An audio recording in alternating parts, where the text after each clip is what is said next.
Bismillah, Assalamualaikum guys. Kembali lagi di channel Jurnal Terupdate. Nah, ini ada podcast guys.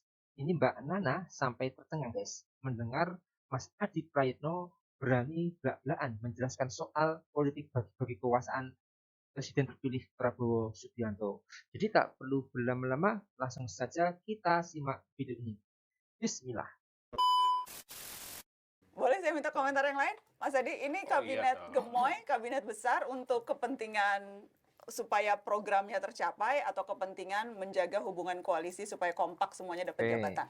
Ya saya kira kabinet gemoy itu kan konotasinya nomenklatur dan penambahan kementerian itu akan terjadi. Kalau ingin mengurangi jumlah menteri, bukan lagi misalnya 34, kan nggak perlu harus merevisi undang-undang kementerian. Misalnya menterinya 30, 25, ataupun 20, kan nggak perlu diubah. Karena kan itu maksimal kan? Iya, artinya apa? Ketika muncul isu soal revisi undang-undang ini, maka itu sangat mungkin akan menambah jumlah menteri yang itu konotasinya adalah untuk mengakomodasi kelompok-kelompok kepentingan politik, terutama kelompok yang kalah dalam pemilu. Yang beberapa waktu yang lalu meyakini bahwa mereka juga tertarik untuk menjadi bagian dari Prabowo Subianto. Boleh nggak sih dikomentarin? Boleh dong. Karena Ini lirikannya nggak tahan, tajam ya. guys. Itu yang pertama. Nah, Kalau yang nggak suka boleh narik duit orang juga. Yang kedua begini, sebenarnya politik bagi-bagi kekuasaan dalam sistem presidensialisme itu perkara biasa. Karena Prabowo nggak mungkin bisa maju sebagai kandidat presiden hanya dengan Gerindra. Betul, Maka guys. wajib hukumnya Prabowo itu berbagi dengan Golkar, berbagi dengan PAN, berbagi dengan Demokrat. Nggak soal. Sah. Halal Yang ini, jadi guys. soal itu, kalaupun toh harus ini mikir bagaimana yang haram. Nasdem dan bagaimana PKB. Ini kalah pemilu ngapain juga dipikirkan. Biarkan aja yang kalah ini berada di luar kekuasaan. Kalau rekonsiliasi politik, kerjasama politik, kan tak harus jadi menteri. Bikin masjid juga kerjasama. Bikin musola, bikin majlis taklim juga kerjasama politik kok. Jadi tapi menambah untuk mengakomodir pendukung wajar. Wajar. Tapi saya memahami karena per hari ini pendukungnya Prabowo itu di parlemen khususnya hanya 43%. Tentu nggak nyaman di parlemen itu akan mendapatkan resistensi. Maka wajar partai yang kalah itu dirangkul. Tapi dalam teorinya kata dan Tapi yang kalah, yang bergabung belakangan seharusnya tidak punya ekspektasi dapat menteri gitu ya? Iya mestinya. Nasdem berekspektasi dapat menteri, Pak Irman? Saya jawab dulu. Ya keliru kalau apa namanya yang seperti Adi sampaikan tadi bahwa yang kalah itu harus di luar. Nggak gitu juga. Nasdem pertama kali langsung menyatakan mendukung itu ada reasoningnya.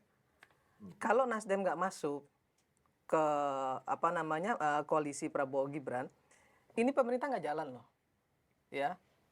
Baru berapa persen mereka punya kursi di parlemen? 43% tadi. Ya, itu nggak akan bisa jalan secara baik pemerintahan nanti. Pasti akan banyak sekali masalah dan itu akan membuat keributan, kegaduhan. Politik kita belum dewasa, Jadi Nasdem mau ngeganggu sebentar, gitu belum, enggak, kita enggak ganggu-ganggu. Makanya di situ ada pemikiran Pak Surya Paloh bahwa kepentingan partai, kepentingan bangsa dan negara itu harus di atas kepentingan partai politik. Itu yang pertama. Dan yang kedua, Nasdem langsung bilang sama Pak Prabowo, kami nggak bicara soal menteri, mau dikasih silahkan, nggak dikasih nggak masalah. Sudah disampaikan secara pasti. Dan kami di DPP itu dipanggil, kita dikumpulkan dan disampaikan oleh Pak Surya. Jangan ada ya yang berharap mau jadi menteri. Kecuali kita dikasih. Nggak nolak? Kita siapkan. Tapi kalau nggak dikasih, nggak ada yang boleh berharap jadi menteri. Itu disampaikan Pak Surya di rapat partai. Dan itu harus dihormati menurut saya. Bagaimana Bang Ara, sebagai politikus baru Gerindra, masuknya 2 partai baru pendukung, ini mengurangi jatah partai sehingga kabinetnya harus diperbanyak supaya lebih banyak orang yang bisa dikasih kekuasaan atau gimana? Saya berusaha menilai secara utuh ya, dengan pendekatan pertama aspek historis.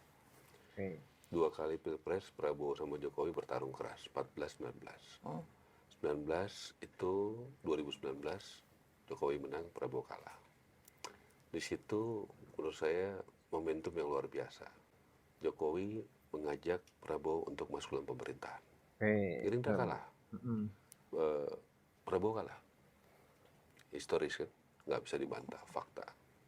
Dan itu saya berapa kali ngobrol sama Pak Prabowo, minggu ini 2 kali, cukup panjang. Banyak pendukungnya Prabowo menolak. Kok gabung sama lawan? Dan menganggap Prabowo pengkhianat. kok mau bertarung keras kan sekali luar biasa ya, mau gabung. Nah, Jokowi juga gitu. Kita sama saya, Pak Jokowi, banyak yang nggak setuju. Kok ngerangkul orang yang kita bertarung keras? Kenapa nggak kita ngajak teman-teman kita sendiri yang membela habis-habisan? Nah, jadi saya pikir ini momentum luar biasa bahwa Jokowi Prabowo itu adalah bisa ya menjadi contoh kerukunan. Kalau nggak bangsa ini nggak pernah ada contoh soal kerukunan. Kedua juga value, Nana sering bilang bagaimana politisi bisa jadi negarawan. Saya pikir itu buktinya. Karena mereka menghadapi orang-orangnya sendiri yang menganggap mereka pengkhianat. Ngapain ajakin musuh? Kan begitu. Tapi mereka lakukan itu. Kalau soal kabinet, bahwa kemudian memang ada rencana untuk memperbesar jumlah atau posisi menteri? Dulu nggak ada program makan siang gratis. Sekarang itu menjadi visi misi, dan menurut saya salah satu kunci kemenangan Pak Prabowo adalah menawarkan program itu. Yang bagi banyak orang mungkin itu adalah program yang nggak penting, nggak masuk akal, nggak prioritas. Tapi saya percaya itu dalam beberapa kampanye saya tanya langsung kepada rakyat, setuju nggak program makan siang gratis? Setuju. Yang saya tanya ibu-ibunya. Untuk anak sekolah ya. Ya, jadi artinya tentu itu harus dieksekusi, karena itulah janji kampanye. Dan dieksekusi lewat Ya, pos. bentuknya nanti kita pikirkan. Tentu Pak Prabowo yang menyampaikan, tapi itu adalah janji kampanye yang harus dilakukan kepada, apalagi itu termasuk yang sering disampaikan. Tentu ada banyak yang harus dibereskan. Apakah anggarannya, apakah teknisnya, apakah SDM-nya. Anggaran Tentu masalahnya, juga guys. bagaimana dampak membuat ekonomi bertumbuh dengan besar. Kembali ke tadi pertanyaan soal kabinet gemuk itu. Jadi menurut Anda memang wajar kalau kabinetnya menjadi lebih besar karena yang dijanjikan Pak Prabowo selama kampanye juga sesuatu yang besar-besar. Sesuatu yang baru, sesuatu yang belum ada. Ya, kalau Yang anggarannya banyak, anggarannya besar. Iya, Nanti dan- uangnya habis buat bikin dampaknya lembaga besar. baru nggak? Dampaknya kan besar. Cuma untuk catatan aja sih, karena kalau niatnya juga salah satunya untuk efisiensi, untuk efektivitas anggaran, lembaga administrasi negara pernah menghitung dana operasional pejabat eselon 1 di kementerian bisa 500 juta setahun. Dan Wow, rata-rata ada luar 10 biasa, pejabat guys. eselon 1. Itu baru dana operasional aja. Jadi kekhawatirannya nih, semakin besar kabinet, semakin besar porsi anggaran yang akan ke pejabat bukan ke yang rakyat. Itu ada Tadi kekhawatiran bagus, Mbak Irma. yang Kalau saya kan secara prinsip begini, nak, bahwa pemilu itu kan kompetisi. Jadi wajar dong kalau yang menang itu ingin mengakumulasi semua yang dapatkan, presiden, menteri, dan nggak perlu berbagi ke yang lain. Itu kan esensi dari pemilu. Jadi jangan dituduh juga bahwa ketika kekuasaan itu didapatkan secara mayoritas dan maksimal, nggak mau dibagi ke yang kalah, itu otoriter dan tidak rekonsiliatif. Yang kedua bagi saya, supaya pemilu itu ada gunanya. Pemilu ini kan soal kalah menang.